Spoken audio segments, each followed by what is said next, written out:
자, 시작하겠습니다. 자, 전부 다 페이지 52페이지 펴주세요. 페이지 52페이지.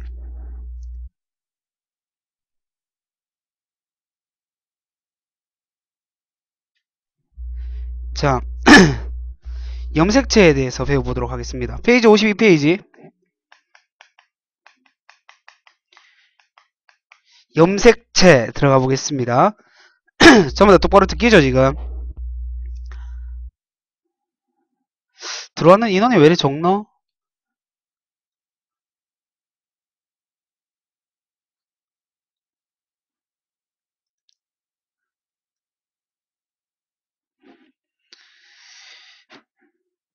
자, 들어가 보겠습니다. 페이지 52페이지 염색체입니다. 일단은 그 염색체가 뭔지 그리고 왜 생겨야 되는지에 대해서 좀 얘기를 해볼게요. 자, 오늘 그때 수업 시간에 말씀드린 것처럼 반틈은 진도 나가고요. 오늘 진도는 53페이지까지밖에 안 나갈 거예요. 반틈은 진도 나가고 반틈은 문제풀이 할게요. 그 앞에 거 덜 했었던 거 문제풀이 쭉 해보겠습니다. 일단 염색체 들어가 보겠습니다.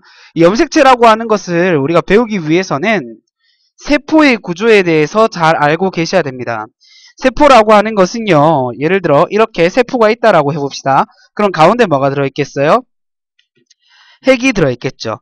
핵을요, 우리가 확대시켜서 보게 되면은요, 이 안에 실과 같은 형태들이 많이 들어있습니다. 이 실을 갖다가 우리가 뭐라 불러주냐면 염색사라 불러줍니다. 염색사. 염색사 안에 뭐가 존재하느냐? 염색사 안에 DNA가 존재하고, 그리고 DNA가 어떻게 생겼냐면 이중 나선형 구조로 생겼거든요. 그러니까 두 가닥이 이렇게 연속적으로 이어져 있다는 말입니다. 자, 이 DNA가 풀리지 말라고 사이사이에 이렇게 단백질이 들어가 있는데 그 단백질을 갖다가 우리가 히스톤이라 불러줍니다. 히스톤. 그러면 DNA와 히스톤을 묶어서 우리는 뉴클레오솜 이렇게 얘기해주죠. 뉴클레오솜. 그리고 DNA가 바로 이 염색사 안에 들어가 있다라는 건데 DNA에 대해서도 조금 더 자세히 얘기를 해보겠습니다. 우리가 앞서가지고 DNA에 대해서는 배웠었거든요. 복습한다라는 개념으로 들어가 봅시다. DNA라고 하는 것은 어떻게 되어 있다? 인산 그리고 당, 염기가 각각 1대 1대 1의 비율로 존재하죠. 그리고 이 당은 뭐다? 당의 종류는 디옥시 리보스라고 하는 당으로 들어가 있고 염기는 아데닌, 구아닌, 사이토신, 티민 이렇게 네 가지 종류가 있다라고 했습니다. 그리고 염기와 염기들끼리 서로 마주보고 있다라고 얘기를 했죠. 근데 이 마주보고 있는 염기는 지 멋대로 배열될 수 있는 게 아니라 지정되어 있죠. 즉 상보적 결합, 상호 보완적이다 이 말이에요. 그래서 아데닌은 티민이랑만 결합을 할 수 있고 그리고 사이토신은 구아닌이랑만 결합을 할 수 있습니다. 그 결합을 봤을 때 얘는 3중 결합이 수소로 되어 있고 그리고 수소 결합 얘는 2중 결합되어 있기 때문에 그 비교를 해보면은 얘가 결합의 크기가 더 크다라고 말씀을 드렸습니다. 그죠? 어쨌든 DNA가 바로 이 염색사에 들어있다는 거죠. 근데 세포라고 하는 형태는 한 개의 형태로 계속 유지되어 있는 것이 아닙니다. 무슨 말이냐면 한 개가 나누어져서 두 개가 된다라는 거죠. 이것을 갖다가 우리가 뭐라 불러준다? 두 개로 나눠지는 것을 세포 분열이다 이렇게 얘기해 주잖아요. 세포 분열. 세포가 분열해서 두 개가 되는데요.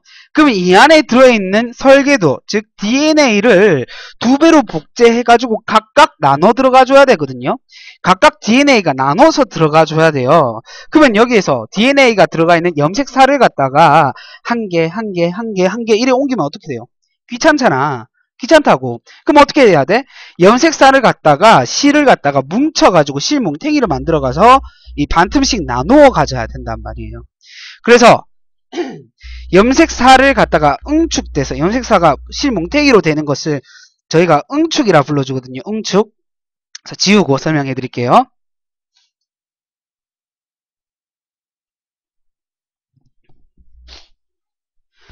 염색사가 응축되어서, 즉 모여가지고 실뭉탱이가 되어서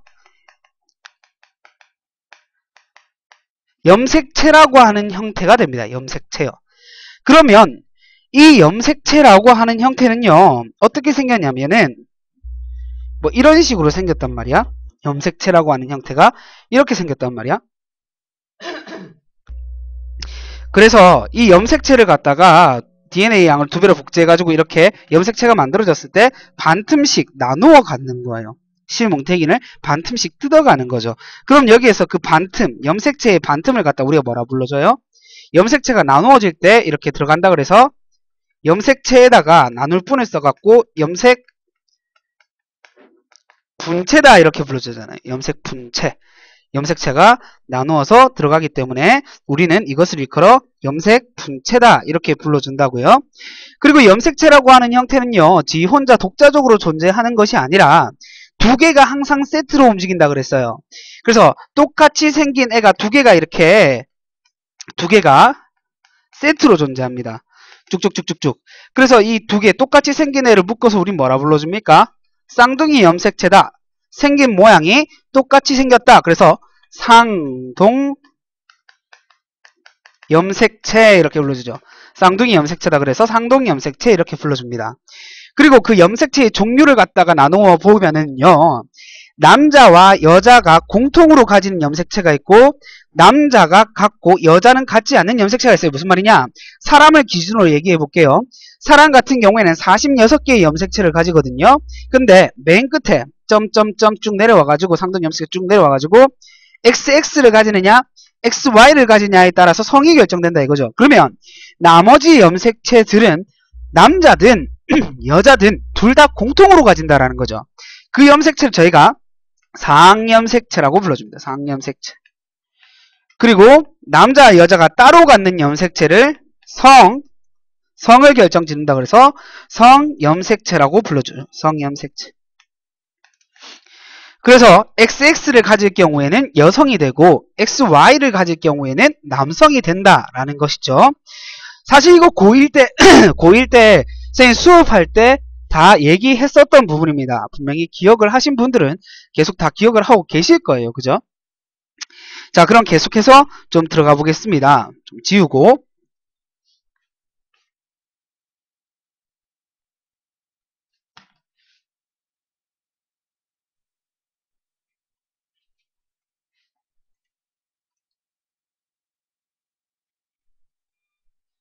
상염색체, 성염색체에 대해서 얘기를 했는데요.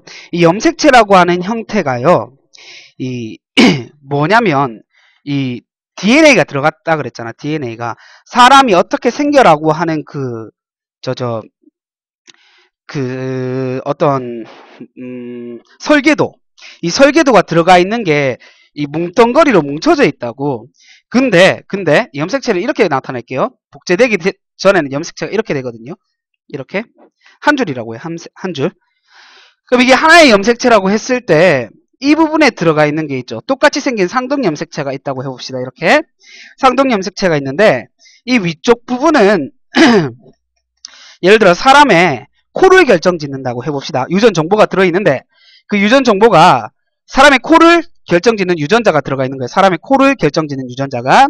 그러면 상동 염색체에도 똑같이 이 부분에 똑같은 위치에는 사람의 코를 결정짓는 유전자가 들어갈 수 있어요. 그러면 이 형태를 우리가 대립 유전자라고 불러주는데 대립 유전자, 즉 같은 부분에는 상동 염색체에서 같은 부분에는 같은 형질을 결정짓는 유전자가 들어가야 된다. 그걸 대립 유전자라고 불러주는데 이게 같을 수도 있고 다를 수도 있어요. 무슨 말이냐?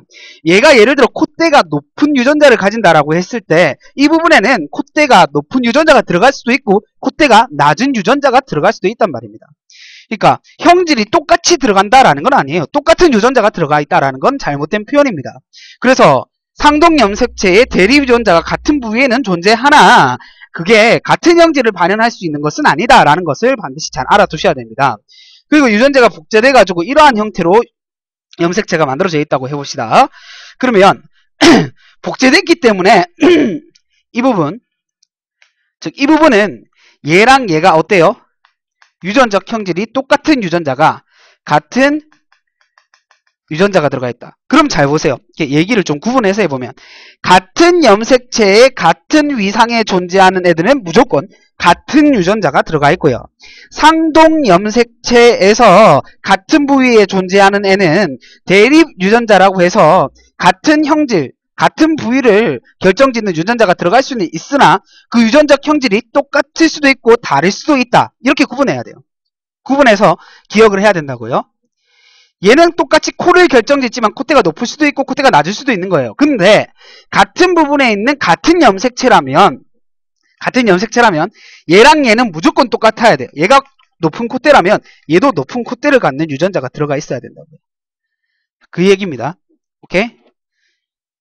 그걸 알파벳으로 쌤이 보면은 여기에 A라고 하는 유전자가 들어갔을 때 라지 A가 들어간다면 이쪽에는 스몰 A도 들어갈 수 있다는 거죠. 라지 A도 들어갈 수 있고 스몰 A도 들어갈 수 있어요. 하지만 같은 염색체에 존재하는 같은 위상이라면 이쪽 부분에는 반드시 라지 A가 들어가야 되고 이쪽 부분에는 스몰 A가 들어가야 된다라는 말입니다.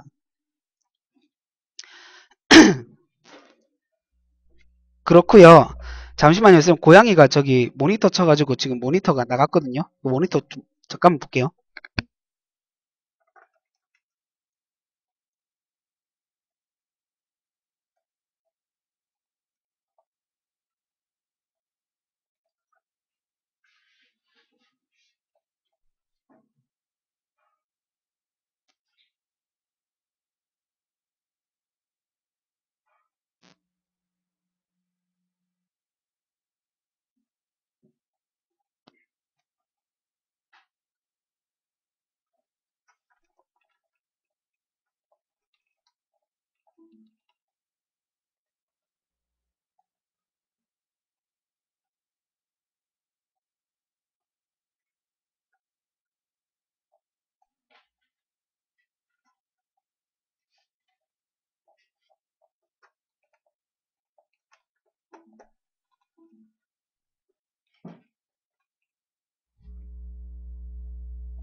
아씨, 저 고양이 새끼가 저 죽여불라.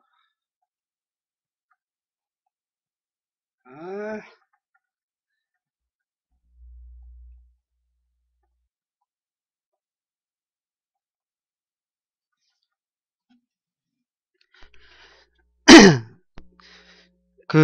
쌤, 보이는지 안 보이는지.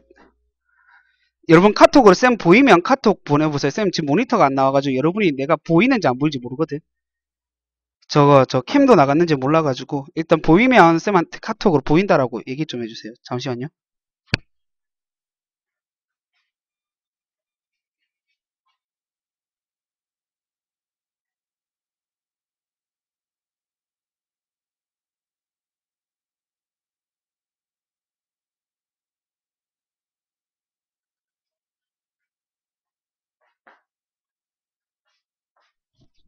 쌤 지금 모니터가 안 보여가지고 보인다고 그러네요. 나는 지금 여러분이 채팅창에 뭐 치는지 못 보거든요. 일단 쌤 그냥 쭉 수업할게요. 쭉 수업하고 나서 쌤이 모니터 꽂히고 어떻게 찍혔는지 좀 볼게요. 고양이가 지나가면서 선을 건드렸는데 선이 부러졌나? 그래서 잘 안 나와요. 잘 안 나온 게 아예 지금 화면이 안 나와요. 자, 일단 쭉 들어가 보겠습니다. 지금 보시면 대립 유전자까지 설명을 했죠. 대립 유전자 설명한 이후에 그 염색체에 대해서 계속 좀 설명을 해보면 염색체의 개수 있잖아요. 개수. 염색체의 개수는요. 생물마다 다른 종류를 가지고 염색체가 다른 개수를 가집니다. 근데 다른 생물에서 같은 그 개수의 이 염색체를 가질 수도 있어요. 예를 들어 설명해 드리겠습니다. 고릴라가 48개의 염색체를 가집니다. 그 고릴라가 48개의 염색체를 가지고 그리고 감자도 48개의 염색체를 가져요. 일단 같은 고릴라라면 48개의 염색체를 가진다. 맞는 표현이죠. 즉 같은 생물이라면 같은 개수의 염색체를 가진다. 요거는 맞는 표현입니다.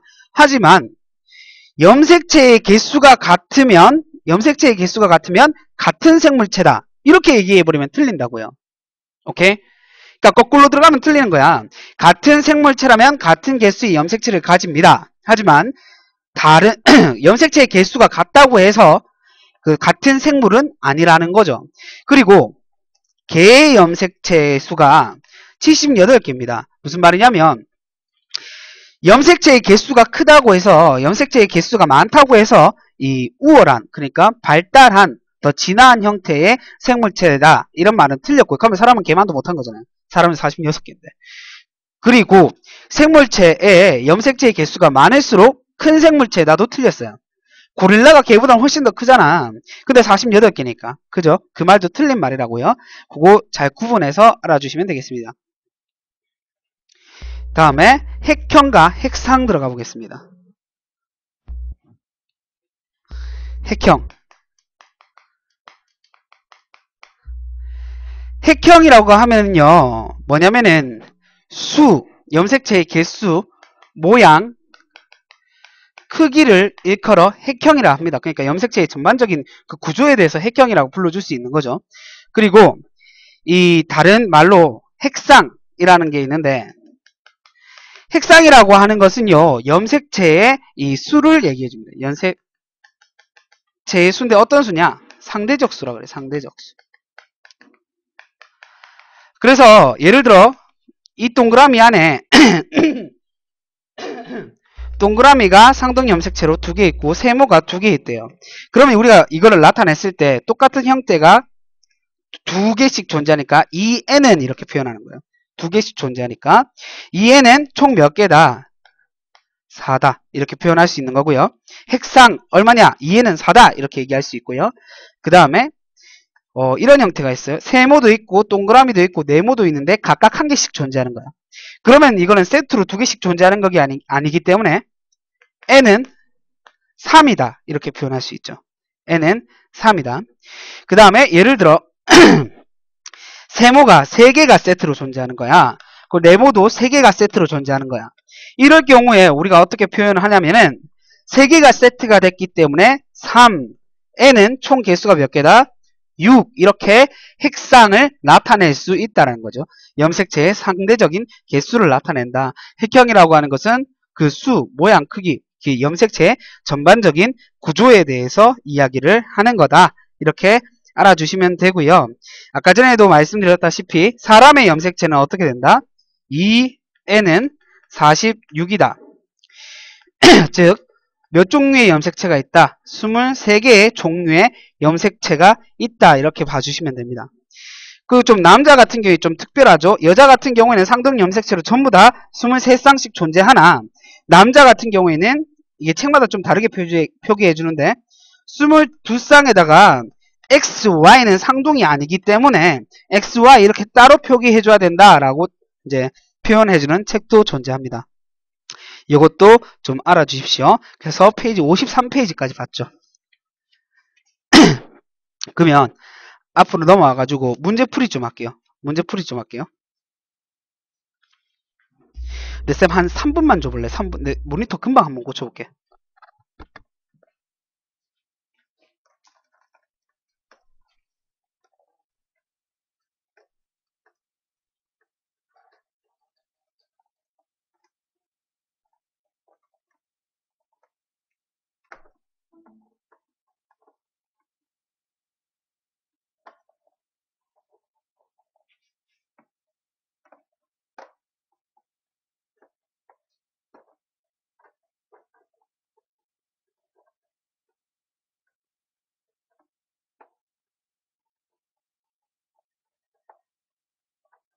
아,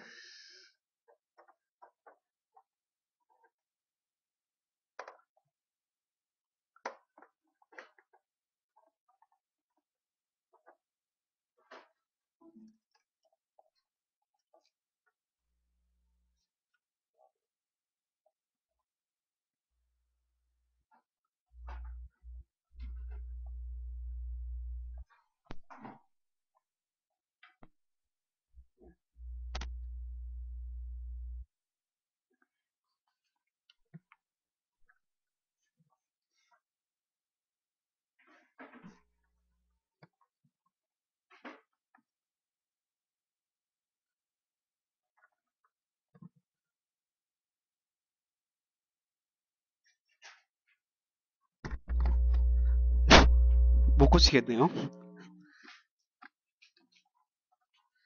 아, 이 모니터가 간당간당하고 있었는데 이래 됐붙네.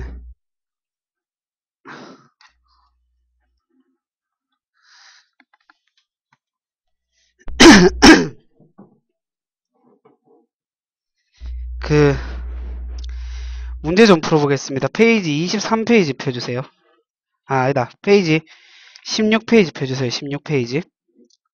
하실 말이 있으면 쌤 모니터가 지금 안 보이니까 카톡으로 좀 얘기해주세요. 아, 맞다. 폰으로 보면 되지. 아, 되게 이 천재인데. 우와, 씨. 내가 그 생각을 왜 못했지? 폰으로 아프리카 보면 돼. 와, 씨. 되게 개 천재인데. 잠시만 쌤 폰으로 좀 접속할게. 하면.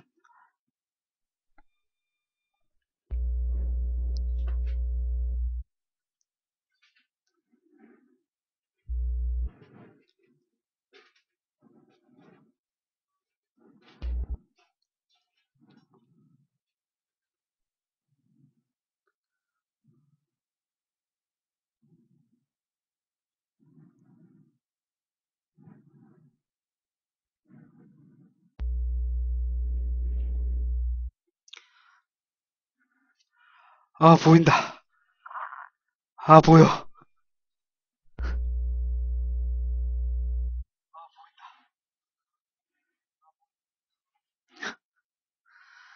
아, 씨. 자, 페이지 16페이지. 이제 들어가 보겠습니다.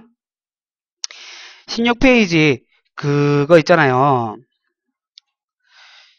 저기 여러분 틀린 게 뭔지 내가 모르기 때문에 일단 오늘 문제 풀이는 쭉 한번 같이 풀어볼게요. 자, 이게 또 크게 쓸 내용이 없어가지고 여러분도 좀 책을 좀 잘 봐주세요. 쌤이 지금 여러분 안 보고 있으니까. 1번. 다음은 생물과학의 발달 과정에서 이루어진 주요 연구 업적을 순서 없이 나열했다. 자, 순서대로 나열하세요. 요 순서를 다 알고 있으면 쉽게 풀 수 있을 거예요. 일단 DNA 구조 발견 누굽니까? 왓슨과 크릭이겠죠. 왓슨과 크릭.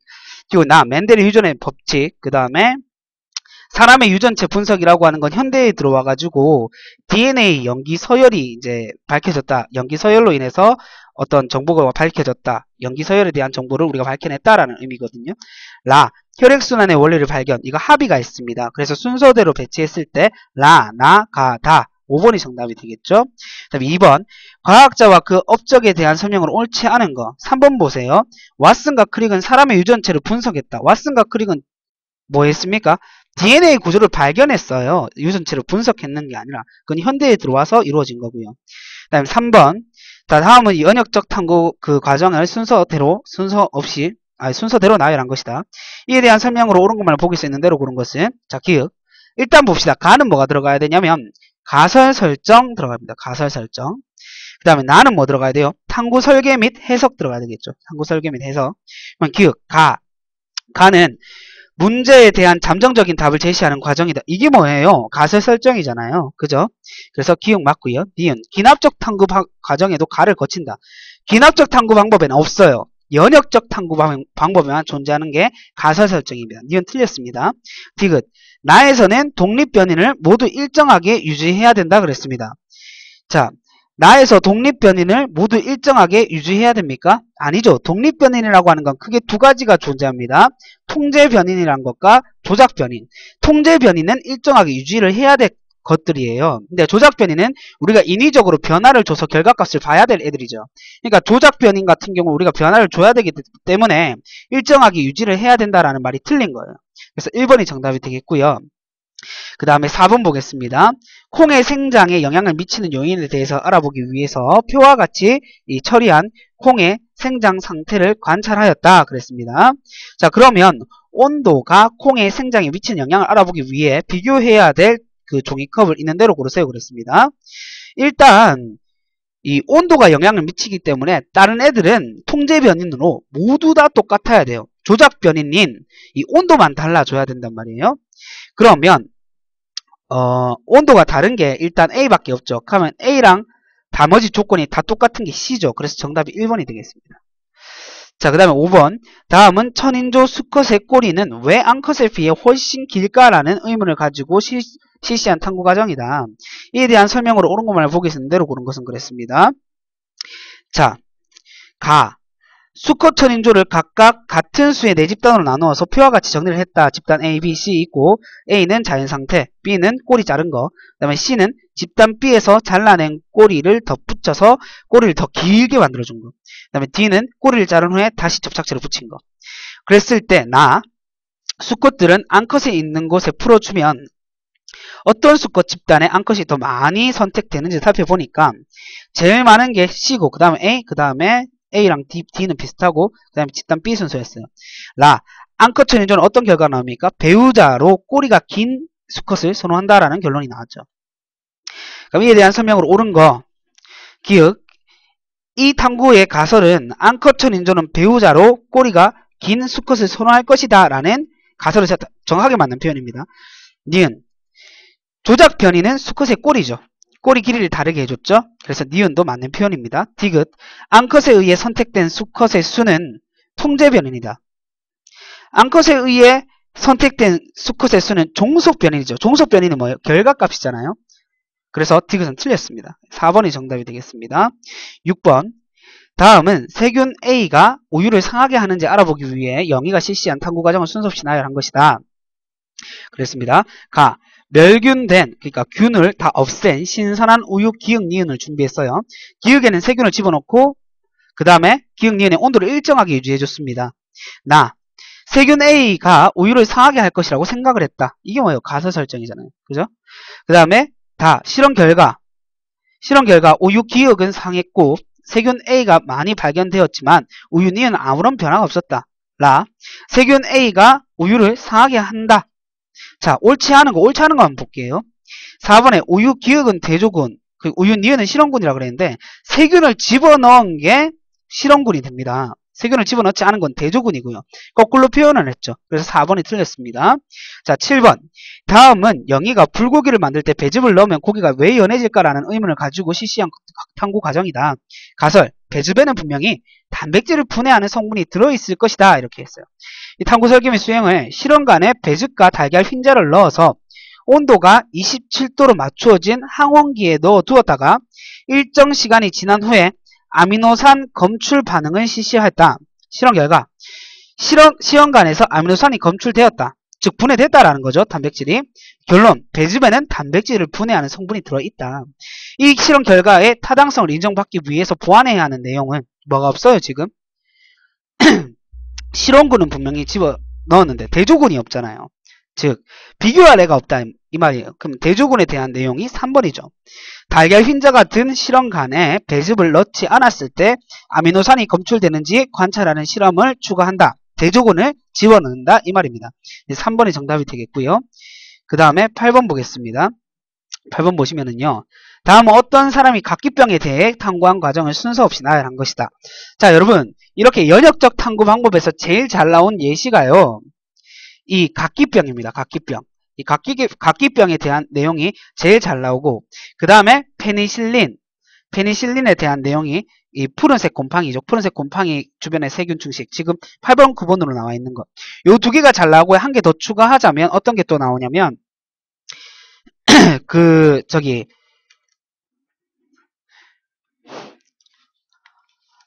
죄송해요. 지금 고양이가 또 깝쳐가지고 쌤이 얘기했었던 15페이지 보면은 레디의 실험이라고 고기에 구데기 생기는 실험 있죠. 요게 지금 세 가지가 제일 잘 나오거든요. 문제로. 그거 좀 잘 살펴봐 주시면 되겠습니다. 어찌됐든 8번 살펴보시면요. 순서대로 들어가 봅시다. 다가 제일 먼저 나오죠. 현미에는 각기병을 예방하는 물질이 들어있을 것이다 라고 생각을 하였다. 가설을 설정했습니다. 닭을 두 집단으로 나눠서 실험을 했어요. 한 개는 백미 먹이고 대조군이죠. 한 개는 현미 먹였다. 실험군입니다. 그 다음에 결과가 나왔죠. 백미를 먹인 집단에서는 각기병이 발생했지만 현미를 먹인 집단에서는 각기병이 발생하지 않았다. 즉 결과 현미에는 각기병을 예방하는 물질이 들어있다. 이렇게 결론값이 나오죠. 그럼 여러분 여기에서 생략된 게 뭐예요? 생략된 거. 제재 뭐가 생략되어 있습니까? 여기에서 문제인식이 생략되어 있죠. 문제인식 빼고 쭉 배열되는 겁니다. 자, 9번. 다음은 페니실린을 발견하는 플레밍의 그 탐구 과정이다. 자, 푸른 곰팡이 주변에 세균이 증식하지 못하는 이유는 뭘까? 그래서 기역 땡땡땡이라고 가설을 세웠다. 쭉 보겠습니다. 모든 조건이 동일한 두 개의 세균 배양 배지 중에 하나를 푸른 곰팡이 집어넣고 다른 하나는 푸른 곰팡이 집어넣지 않았어요. 그다음 보니까 배지 A에서는 세균이 증식하지 않았고 배지 B에서는 세균이 증식했습니다. 고로 결과죠. 푸른 곰팡이는 세균의 증식을 멈추게 하는 물질을 만든다라는 거죠. 그럼 1번 기역에 해당하는 가설 뭡니까? 푸른 곰팡이는 세균이 증식하지 못하게 막는다가 되겠죠. 막을 것이다 이렇게 가설을 세워야 됩니다. 그 다음에 대조군과 실험군을 각각 쓰 대조군 A, B 중에 A고 실험군이 A고 대조군이 B가 되겠습니다. 자, 넘겨서 어디 펴주시냐면요. 페이지 23페이지 펼게요. 페이지 23페이지. 1번 생명 형상 특성이라고 할 수 없는 것 그랬습니다. 23페이지 1번입니다. 자, 5번 쇠로 만든 못은 오래되면 녹이 슬어 색이 변한다. 이거는 생명체 알잖아. 못이 생명체입니까? 틀렸죠? 5번이 정답이 되겠습니다. 그 다음에 2번 그림은 화성 토양의 생명체. 이거 2번도 시험 문제에 잘 나오는 편이거든요. 이것도 잘 알아두세요. 그림은 화성 토양의 생명체가 살고 있는지 알아보기 위해 화성 탐사선에서 실시한 3가지 실험을 나타냈다. 가는 뭐예요? 지금 이산화탄소 집어넣었죠? 하고 광합성이 일어나라 이 말이에요. 즉 동화작용에 대한 실험입니다.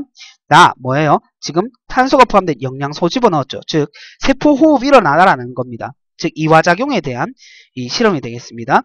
그 다음에 다는 기타 기체 교환이 일어나는지에 대한 실험이 되겠습니다. 유기영양소 집어넣고 기체 분석기를 옆에 달아놨죠. 자, 기역부터 보겠습니다. 기역. 가에서 다에서 전제하고 있는 공통적인 생명 현상은 뭐예요? 동화, 이화작용 전부 뭐에 대한 내용입니까? 물질 대사죠. 예, 기역은 맞는 표현입니다. 니은 나는 동화작용을 하는 생명체가 있는지 알아보기 위한 것이다. 나는 동화가 아니라 이화작용이 일어나는지에 대해서 알아보기 위한 실험이죠. 틀렸습니다. 디귿 화성 토양에 호흡을 하고 있는 생명체가 있다면 다에서 기체 조성이 변했다. 기체 교환에 대한 알아보는 실험이었죠. 그래서 기역 디귿에서 4번이 정답이 되겠습니다. 자, 3번 보겠습니다. 그림의 물질 대사가 일어나는 과정에서 에너지 변화를 살폈다. 지금 보세요. 가는 에너지가 작았는데 반응물은 작았는데 생성물은 커졌고 나는 거꾸로 반응물은 컸는데 생성물이 작았죠. 가는 그 흡열 반응인 동화작용이 되겠고 나는 발열 반응인 이화작용이 됩니다. 에너지가 방출되니까. 자, 이에 대한 설명으로 옳은 것을 보기 있는 대로 고른 것은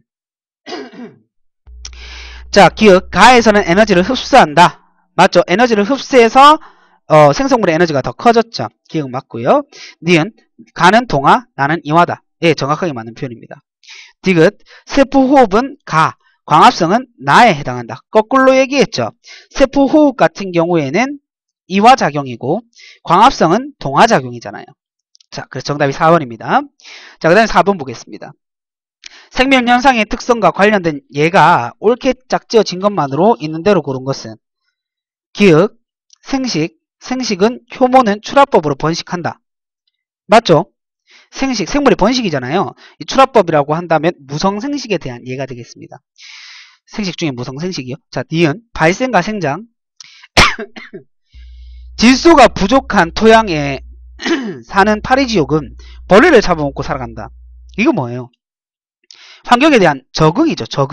적응에 대한 내용이죠. 근데 발생과 생장이라고 그랬으니까 니은은 틀렸습니다. 디귿 적응과 진화 항생제 오래 사용하였더니 항생제의 저항성을 가진 세균의 수가 늘어났다. 맞는 표현입니다. 적응과 진화죠. 거기에 대해 적응을 했다 이거죠. 그래서 기역 디귿해서 3번이 정답이 되겠고 5번 생명 형상의 특성 중에 종류가 나머지와 다른 하나.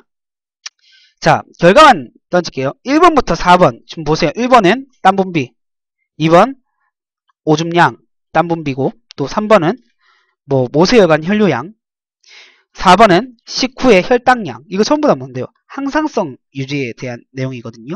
1번과 4번은 전부 다 똑같은 내용이죠. 같은 생명 현상의 특성입니다. 근데 5번 보시면 수생식물인 불의 옥잠은 통기 조직이 있어 잎이 물 위에 뜬다. 이건 적응이죠. 환경에 대한 적응입니다. 적응과 진화. 그래서 5번이 정답이 되겠습니다. 뒤로 넘겨갖고 6번 볼게요. 엄마 가만히 있어.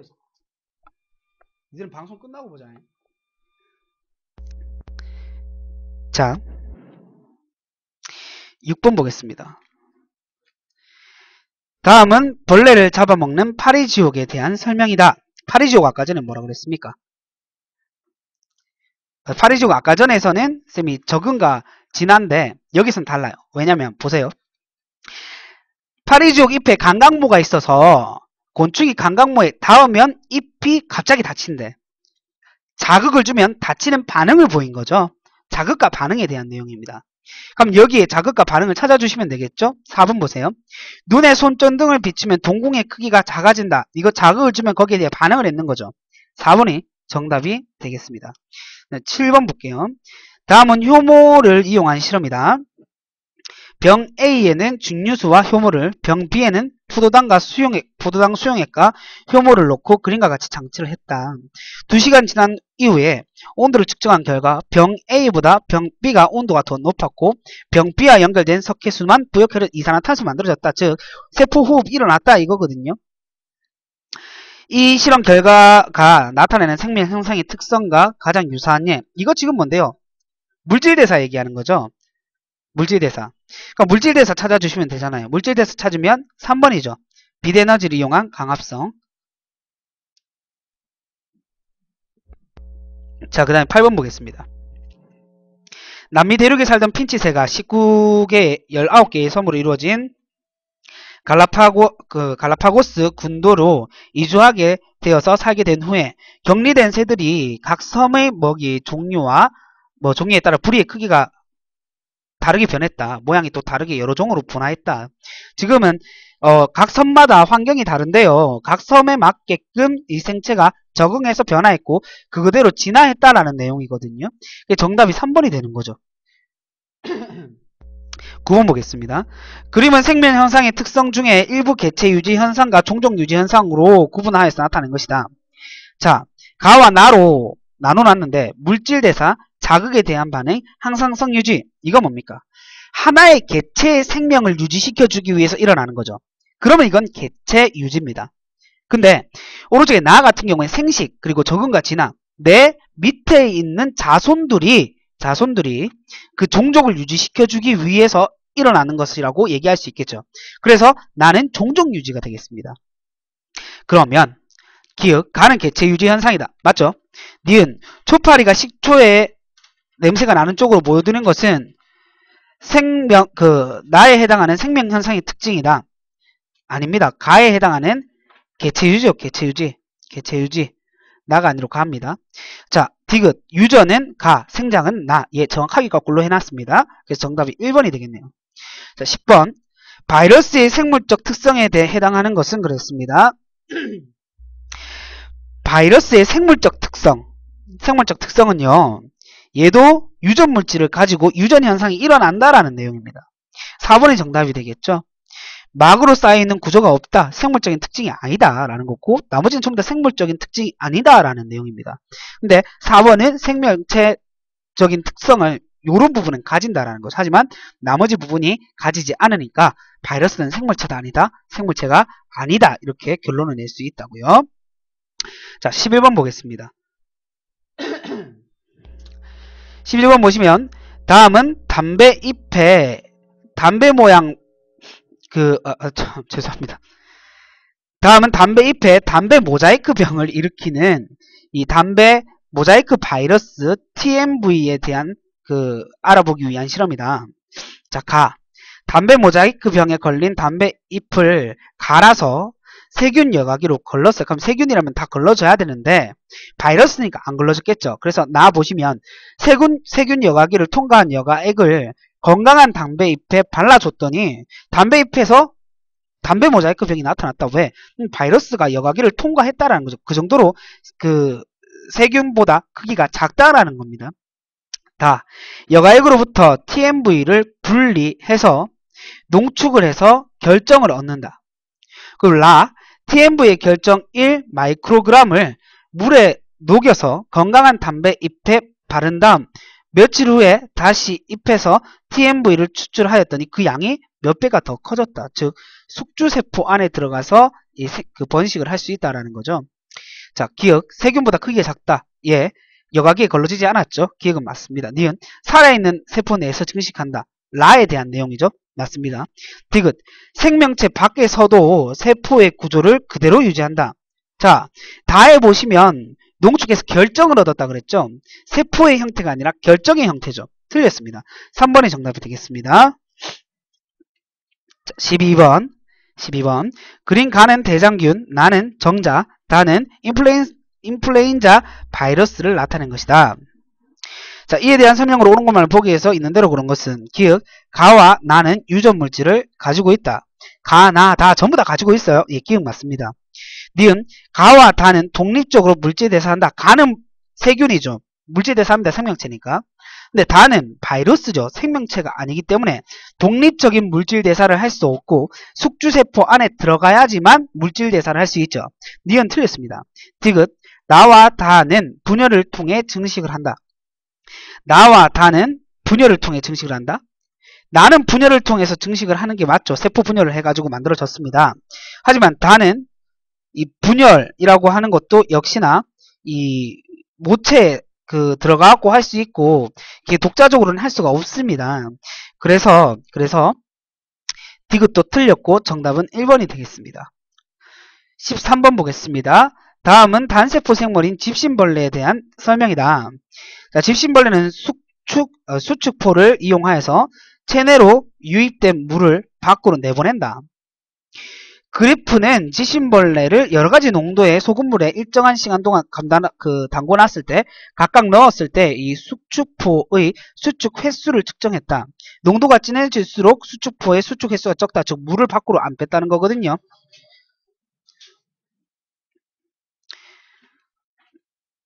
그 말은 죄송합니다. 지금 고양이가 지금 밤이 되니까 미쳐 날뛰어가지고 또 뒤에 쓰레기통을 엎었네요. 오늘 방송 끝나고 고양이는 정말 대해졌습니다. 일단 계속 보겠습니다. 소금물의 농도에 따라 수축포의 수축 횟수가 달라지는 것과 가장 관련 깊은 생명현상 체내의 농도를 일정 수준 유지시켜준다라는 의미를 가지거든요. 지금 수축포에서 물을 내보내고 안 내보내고는. 그래서 이것은 항상성 유지와 가장 근접하게 관련되어 있습니다. 13번은 항상성 유지라고 적어주셔야 됩니다. 14번 그림은 어떤 개체 X의 생활사를 나타낸 것이다. 지금 보니까 동물세포 밖에서도 개체수가 늘어났고 동물세포 안에 들어가서도 그 개체수가 늘어났어요. 그러면 여기에서 얘기를 했을 때 밖에서도 개체수가 늘어났다라는 것은 숙주세포가 없어도 된다라는 거죠. 자, 문제 보겠습니다. 개체 X가 바이러스인지 여부를 쓰고 그 이유를 그림에 나타난 내용을 근거로 서술하세요. 바이러스가 아니죠. 바이러스가 아니다. 왜? 숙주세포 밖에서 증식을 할 수 있기 때문에. 자, 15번 바이러스를 지구상에 나타난 최초의 생명체로 볼 수 없는 이유 뭐였습니까? 독자적으로 물질 대사를 할 수가 없기 때문이었습니다. 독자적으로 물질 대사를 할 수가 없기 때문. 자, 뒤로 넘겨가지고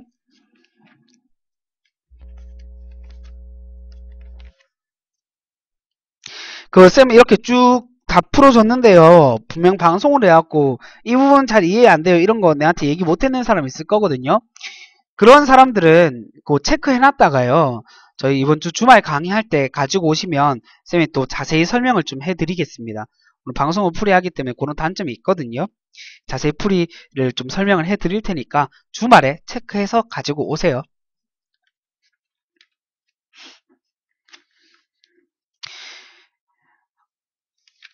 페이지 37페이지 보겠습니다. 페이지 37페이지. 자, 1번 물에 대한 설명으로 옳지 않은 것은 2번 물질에 대한 용해성이 작다. 물질에 대해 용해성이 굉장히 크다 그랬습니다. 용해성이 크기 때문에 물질을 녹여서 우리 몸에서 운반을 시켜줄 수 있기 때문에 혈액의 주성분이 바로 물이 되는 거죠. 그래서 2번은 틀렸습니다. 자, 2번 그림은 아미노산의 결합 과정입니다. 지금 보시면 아미노산 두 개가 결합되어 있는데 기역과 니은이 있습니다. 기역이 뭐냐면은 H가 두 개, 지수가 한 개 붙어 있죠. 이게 아미노기입니다. 아미노기. 그 다음에 니은 COOH 있죠. COOH 이거 카복실기예요. 카복실기. 그러니까 아미노산에 있을 때요. 한 개의 아미노산의 카복실기와 그리고 한 개의 아미노산의 아미노기가 만나야 돼요. 그렇게 되면은 카복실기에 있는 H와 그리고 그 O와 그리고 죄송해요. 카복실기에 있는 OH와 그리고 이 아미노기에 있는 H가 두 개인데 그 중에 한 개가 결합을 해서 H2O가 나오게 됩니다. H2O가 빠지고 걔네들이 다시 합쳐지는 거죠. 그리고 밑에서 가가 합쳐져 있죠. 이런 결합을 우리가 뭐라 불러줍니까? 펩타이드 결합. 그리고 이런 결합의 종류를 축합 반응이라 불러줍니다. 물이 빠지게 되면은 탈수 축합 반응이라 불러주고요. 자, 이에 대한 설명으로 옳은 것만 보기 수 있는 대로 고른 것은 기역은 카복실기, 니은은 아미노기다. 거꾸로 얘기했죠. 자, 니은 펩타이드 결합이다. 맞고요. 디귿 리보솜에서 이와 같은 반응이 일어난다. 단백질 합성이죠. 단백질 합성은 리보솜에서 일어나는 게 맞습니다. 누가 단백질을 합성시켜줍니까? 리보솜 안에서 RNA가. 정확하게 얘기하면 rRNA가 단백질을 합성시켜주죠. 그 과정을 저희가 번역이라고 불러줍니다. 우리가 이후 강의에서 배울 겁니다.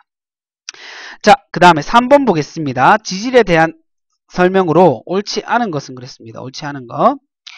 자, 5번 보세요. 스테로이드는 친수성 머리와 소수성 꼬리를 가진다. 스테로이드가 아니라 인지질이죠. 인지질이 가지죠. 스테로이드는 호르몬을 구성하는 그 지질이다. 이렇게 얘기해야 돼요. 4번에 탄수화물에 대한 설명으로 옳은 것은 그랬습니다. 탄수화물 1번이죠. 주된 에너지원이다. 무슨 말이냐? 에너지원이 3개가 있어요. 그 3대 에너지원, 탄단지 이렇게 3가지 종류가 있죠.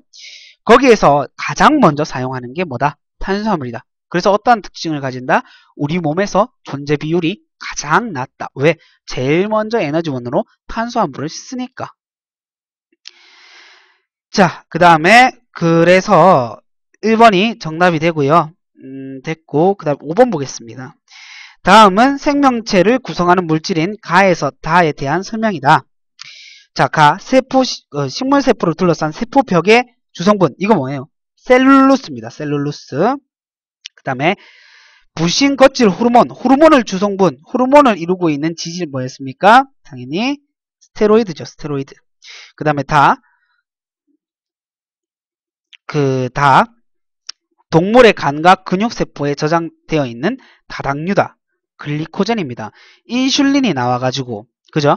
인슐린이 나와가지고 간으로 들어가요. 이자에서 인슐린이 만들어지는데, 그 이자에 만들어진 인슐린이 간으로 가가지고요. 간에 들어가가지고 일을 합니다. 뭐를 일을 하느냐?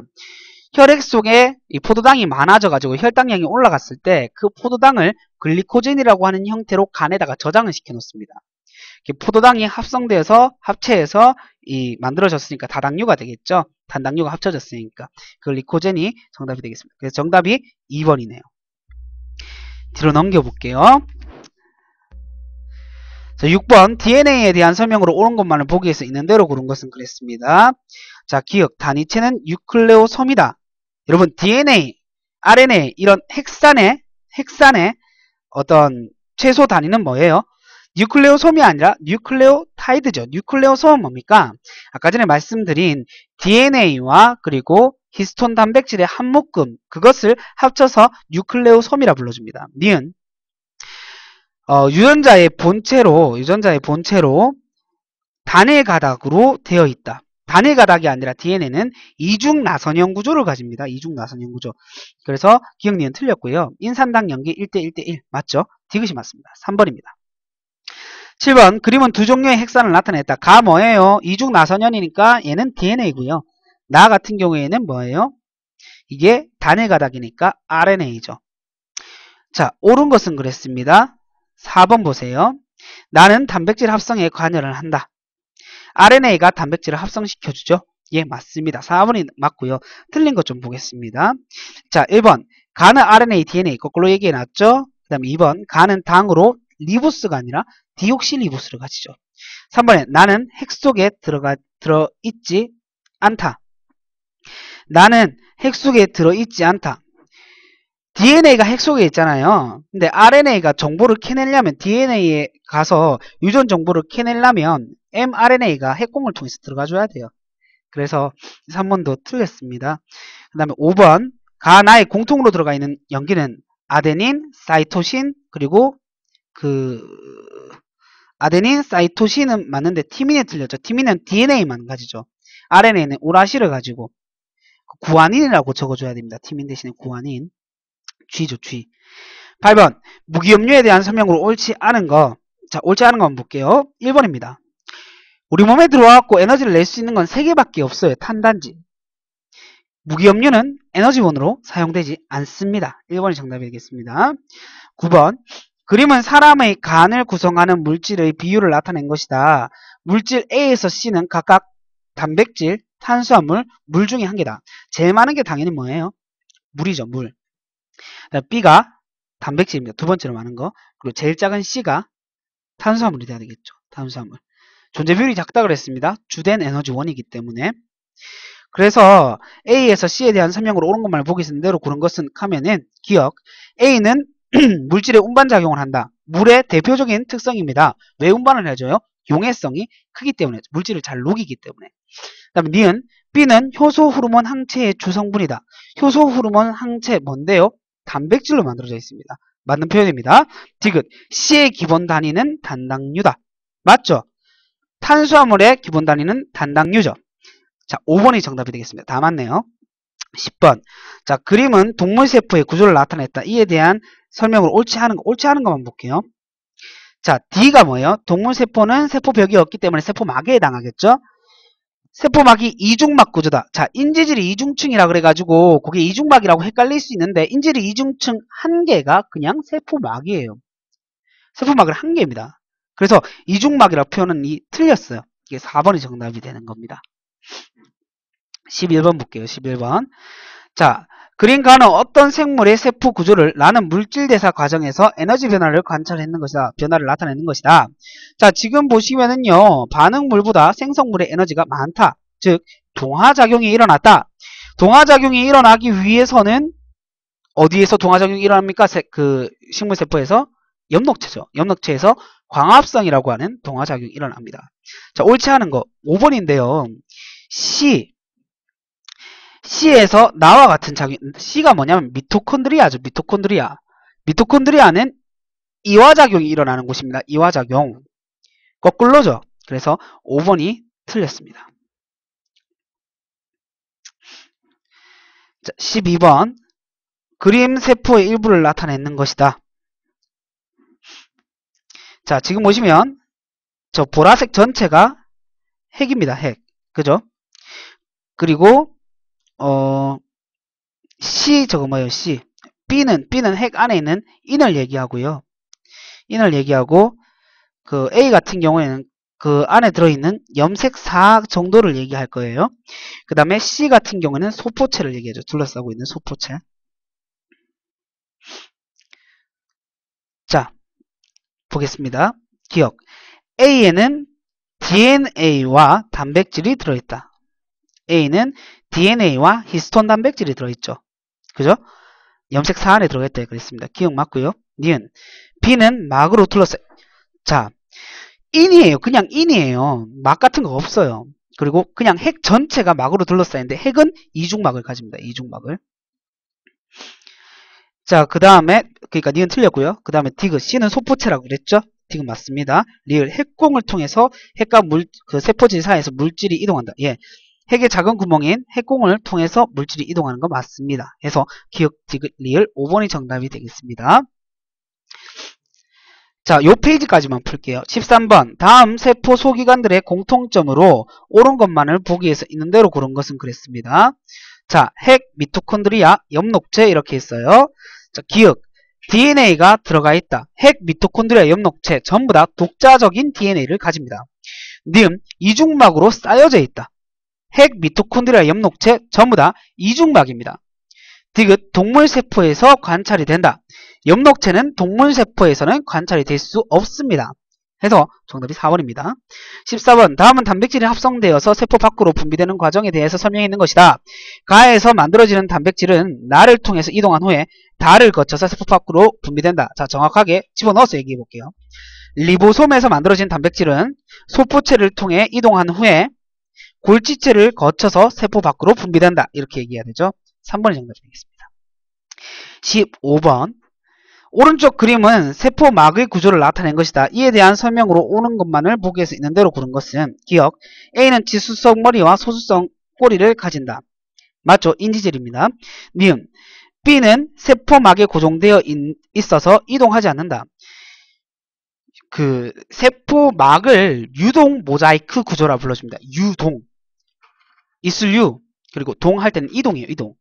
이동이 있다라는 겁니다. 움직일 수 있어요. 그래서 니은 틀렸습니다. 디귿 세포막은 세포 안팎으로 물질 출입을 조절한다. 그게 세포막의 막의 역할이 되겠습니다.